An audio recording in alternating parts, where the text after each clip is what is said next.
The easiest thing I've done was to get out from under the labels and to live the life that I live. The most difficult thing I've ever done was to believe that I can do it. The difference is that when you don't know what's impacting you, and it's something that's holding you down and you're not aware of it.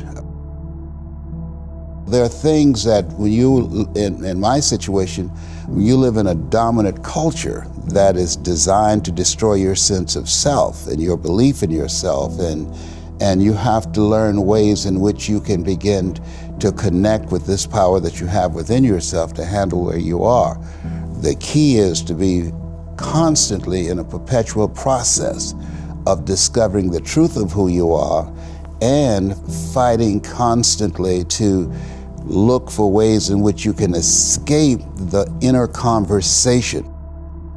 Between ages 0 and 5, we determine what's available to us and what's not available to us. And so that was a defining moment. I knew there are certain things I could not do, certain places I could not go. They used to have signs on Miami Beach that said, Jews, dogs, and coloreds not allowed. And so now you have to operate within the constraints of the dominant society and the things that they've created for you. And it's a challenge to see yourself beyond that and to work to get outside of that even after those laws have changed, because that has become so much a part of you, you unconsciously operate within the parameters of what has been put in place. Like you're driving on the expressway, the 405, and you'll get off on an exit that you weren't going in that direction, but you unconsciously did it because you've done it so many times that many people, because they're not making a conscious, deliberate, determined effort to think outside of what life has thrown at them, they end up doing the same thing over and over and over again. Einstein said that thinking that has brought me this far has created some problems that this thinking can't solve. And so through relationships, through reading, through studies, through goals and dreams beyond your comfort zone, it allows you to begin to live out of your imagination as opposed to out of your history. Disney said, the imagination is a preview of what's to come.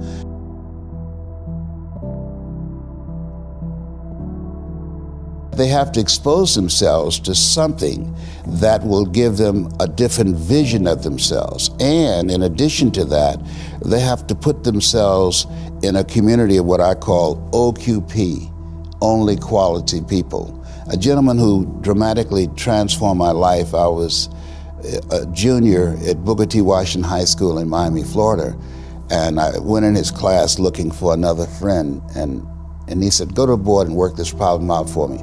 I said, sir, I can't do that. He said, why not? I said, I'm not one of your students. He said, do it anyhow.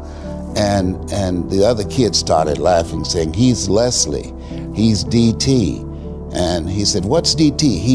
His brother is smart, but he's the dumb twin. And I said, I am, sir. And he came from behind his desk and he pointed at me. He said, don't you ever say that again. Someone's opinion of you does not have to become your reality.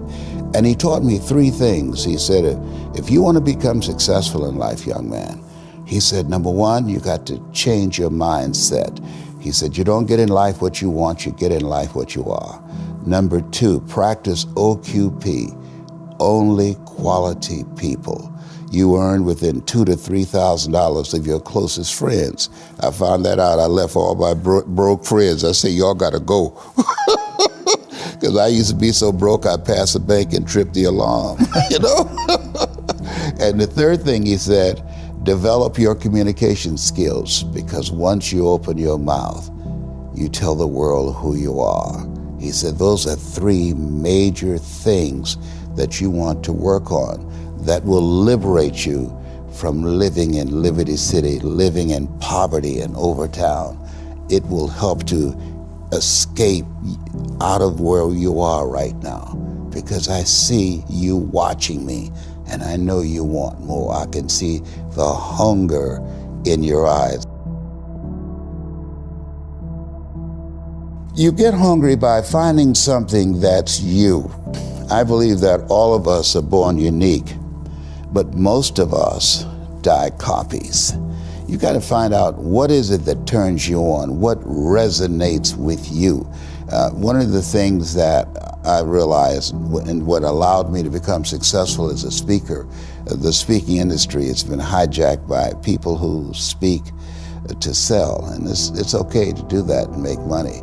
I speak to change lives because somebody spoke and changed my life. So this is my passion.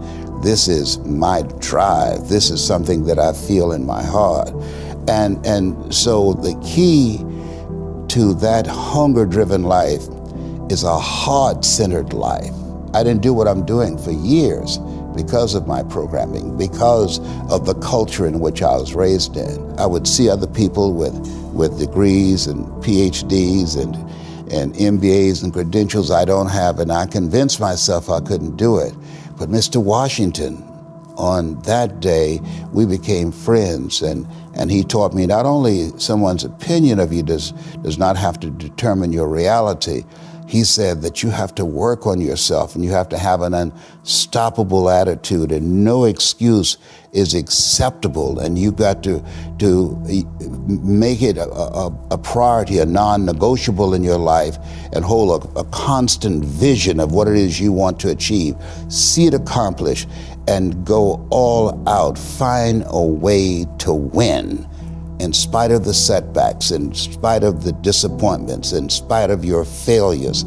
I tell people when I'm giving presentations, you will fail your way to success. I have a saying, as life knocks you down, try and land on your back, because if you can look up, you can get up. And so those experiences of going after goals that's beyond your comfort zone, and having relationships that will challenge you, and surrounding yourself with coaches and mentors who can take you to a place within yourself that you can't go by yourself, because you can't read the label when you're locked in the box. And so those experiences, they challenge you to go to that next level and continue to move forward in your life, doing new and exciting things that eye has not seen, ear has not heard, nor has entered the heart of mankind what God has in store for you when you live a heart-centered life, deciding that you're going to live a life that will outlive you. You're going to live a life that counts, a life that will build a legacy and change the planet. You know, Horace Mann said, we should be ashamed to die until we've made some major contribution to humankind. And so my goal is to make a major contribution to humankind. Every day when I get up, my mindset is, what is it that I can do to touch and impact somebody's life today? What is it? What does that look like? Don't live the life that has been given you by their circumstances, by the people that's around you. That Sidney Poitier wrote a book called The Measure of a Man. And he said, when you go for a walk with someone, something happens without being spoken. He said, either you adjust to their pace or they adjust to your pace. Whose pace have you adjusted to?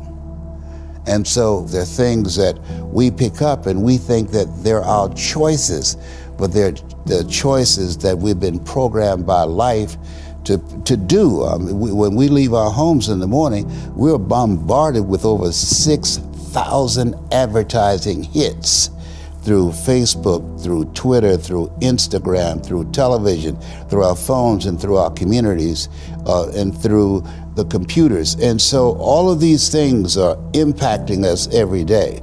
So if you don't have a program for your mind, then your mind is going to be programmed, and you'll find yourself doing things that you did not know, and that they affected you, that they, through marketing techniques and strategies, that they will create a thirst within you. I came up in an era that said if you built the best mousetrap, the world would be the path to your door.